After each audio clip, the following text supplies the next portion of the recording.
So hello guys, welcome back to my channel. So thumbnail చూస్తే మీకు ఈ పాటికి అర్థమైపోయి ఉంటుంది. సో వనజంగి వ్లాగ్ అనమాట. వనజంగికి అయితే వెళ్ళబోతున్నాం. వెళ్ళే ముందు ఒక విషయం చెప్పాలి. సో యూట్యూబ్లో చాలా వనజంగికి సంబంధించిన వ్లాగ్స్ మీరు ఆల్రెడీ కొంతమంది చూసే ఉంటారు, చూడకపోతే పర్లేదు, చూసే ఉంటారు. సో నా వ్లాగ్ అయితే అలా ఏమాత్రం ఉండదు.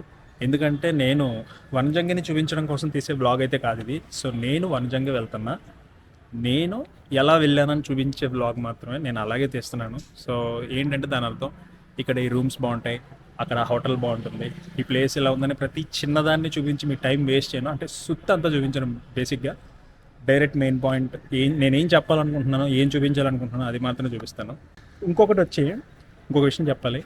నేను ఏ టైంలో ఈ ట్రిప్ ప్లాన్ చేశాను కానీ ప్రతి దగ్గర ఆబ్స్టికలే. నేను వెళ్దాం అనుకున్న డేట్ పోస్ట్ పోన్ అయింది. దాని తర్వాత నేను తీసుకుందాం అనుకున్న వెహికల్ క్యాన్సిల్ అయ్యి ఇంకొక వెహికల్ తీసుకోవాల్సి వచ్చింది. నేను నా ఫ్యామిలీని తీసుకెళ్ళాను, నా మదర్ అండ్ బ్రదర్తో వెళ్ళాను అనమాట.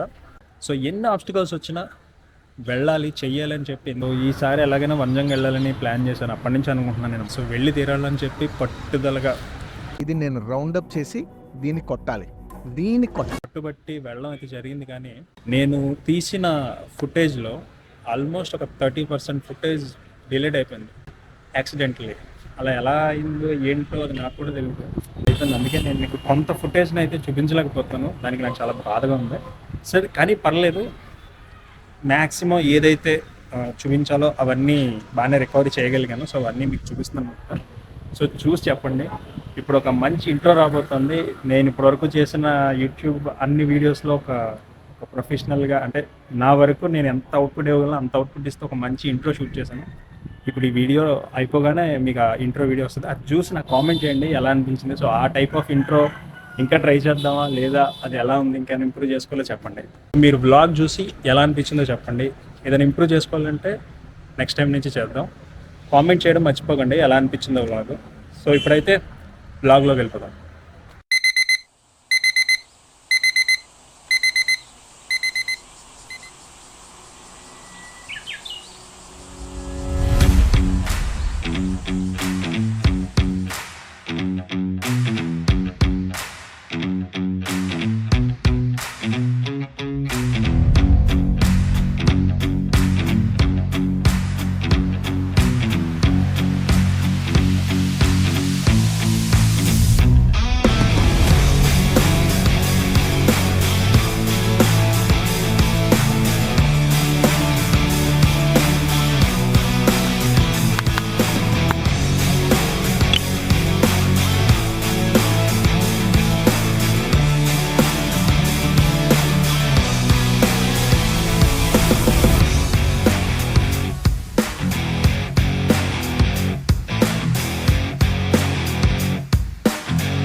ఇక్కడ నుంచి మనం బై వాక్ వెళ్ళాల్సి ఉంటుంది వ్యూ పాయింట్ కోసం. ఒక 2 కిలోమీటర్స్ అయితే ట్రెక్ చేయాలి.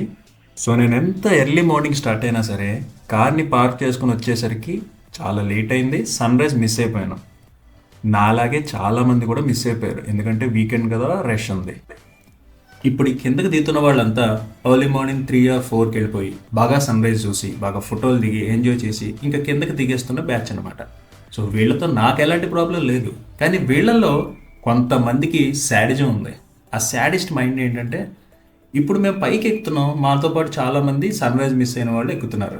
సో వాళ్ళతో వీళ్ళు దిగేవాళ్ళు, భయ్యా ఇప్పుడు పైకి వెళ్ళినా బొక్కే, ఏం లేదు, సన్ రైజ్ అయిపోయింది, వెళ్ళడం వేస్ట్. సో ఇలా మాట్లాడుతున్నారు అనమాట. కాంట్రిబ్యూషన్ లేదు నీది, మళ్ళీ ఊపర్స్ నాకు బొంగుల కరెక్షన్లు అన్నీ చెప్తున్నావు.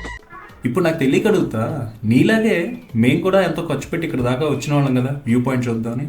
అఫ్ కోర్స్ నా టైం బాగాలేదు, నేను సన్ రైజ్ మిస్ అయ్యాను. నీ టైం బాగుంది, నువ్వు వెళ్ళావు, చూసావు, ఓకే, హ్యాపీ. నువ్వు చూసావు కదా, మరి ఎక్కేవాడిని ఎందుకు డిసప్పాయింట్ చేస్తావు? అంటే ఆడి ఫేస్లో డిప్రెషన్ చూస్తే నీకన్నా హ్యాపీనెస్ వస్తుందా? మంచి శాడిజం సాటిస్ఫై అవుతుందా? నీ ఈగో సాటిస్ఫై అవుతుందా ఏంటి? చాలా తక్కువ మంది అండి, ఏం పర్లేదు పైకి వెళ్ళండి, సన్ రైజ్ మిస్ అయినా క్లౌడ్ ఫార్మేషన్ ఉంది, లొకేషన్ బాగుంటుంది, వెళ్ళండి అని ఎంకరేజ్ చేశారు. కొంతమందికి వాడి హ్యాపీనెస్ కన్నా ఎదుటివాడి అన్హ్యాపీనెస్ అంటేనే ఇష్టం. ఏంటో మరి నేను ఎందుకు ఇంత అగ్రెస్ అవుతున్నానంటే, వాడు చెప్పింది విన్న తర్వాత నా వెనకాల వచ్చే చాలా మంది లేడీస్, చిన్నపిల్లలు, వాళ్ళ ఫేస్లు మీరు చూసి ఉండాలి, ఇంకెందుకు ఎక్కడో వెనక్కి వెళ్ళిపోదాం అన్నట్టు పెట్టారు. అది చూసిన తర్వాత నాకు చాలా కోపం వచ్చింది. అందుకే ఇంత అలా చెప్తున్నా. మనం ఎంకరేజ్ చేయకపోయినా పర్లే, కానీ డిసప్పాయింట్ చేయకూడదు. దీని గురించి మీరేమనుకుంటున్నారో నాకు కామెంట్లో చెప్పండి.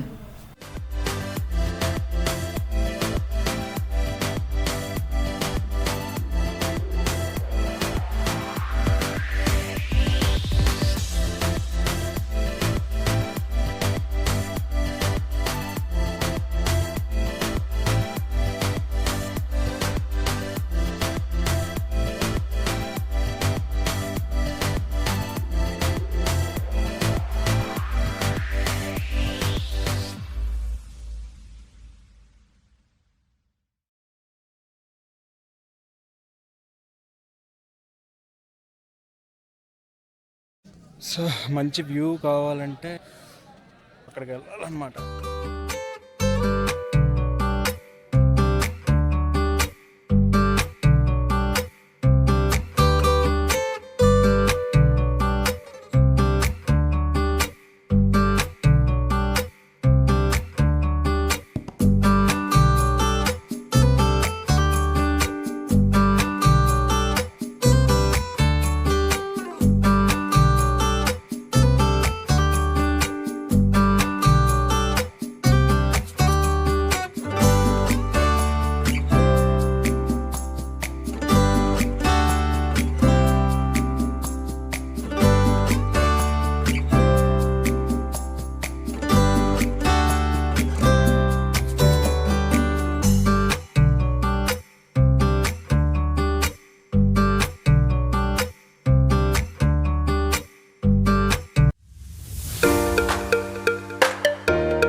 సో వచ్చాం మొత్తానికి ఒక ప్లేస్కి. చాలామంది ఉన్నారు. సో ఒక విషయం చెప్పాలి ఏంటంటే, మీరు నోటీస్ చేస్తే నేను సన్ రైజ్ చూపించలేదు.